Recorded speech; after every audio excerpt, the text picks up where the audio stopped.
ইরানে ধারাবাহিক হামলার ঘোষণা দিয়েছে ইসরায়েল।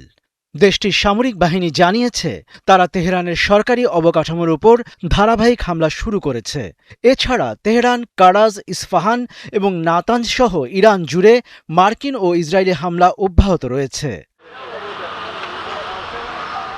এদিকে ইসরায়েলের দক্ষিণাঞ্চলীয় শহর আরাদ ও ডিমোনোতে ইরানের ব্যালিস্টিক ক্ষেপণাস্ত্র হামলায় শতাধিক মানুষ আহত হয়েছেন। এই হামলার পর শহরটির একটি হাসপাতালে জরুরি অবস্থা ঘোষণা করা হয়েছে। ইরান বলেছে তাদের নাতাঞ্জ পারমাণবিক স্থাপনায় হামলার প্রতিশোধ হিসেবে এই হামলা চালানো হয়েছে।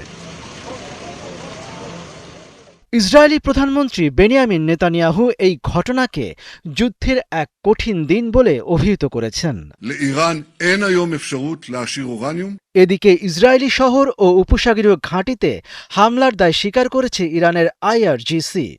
তাদের সবশেষ ছোড়া ক্ষেপণাস্ত্রগুলোতে ইসরায়েলের আরাদ, ইলাত, বীরশেবা সহ কয়েকটি শহরের সামরিক স্থাপনা এবং নিরাপত্তা কেন্দ্রগুলোকে লক্ষ্যবস্তু করা হয়।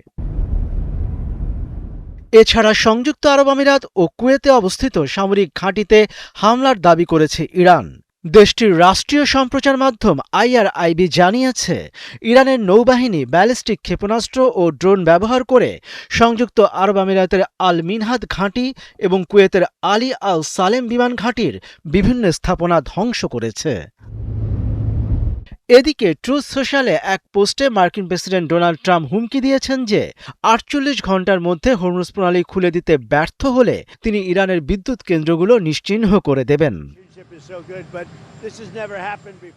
অন্যদিকে ইরানের বিদ্যুৎ কেন্দ্রগুলো নিশানা করা হলে মধ্যপ্রাচ্যে যুক্তরাষ্ট্র ও ইসরায়েলের সঙ্গে যুক্ত সব জ্বালানি অবকাঠামোতে পাল্টা হামলার হুমকি দিয়েছে ইরানের সামরিক বাহিনী।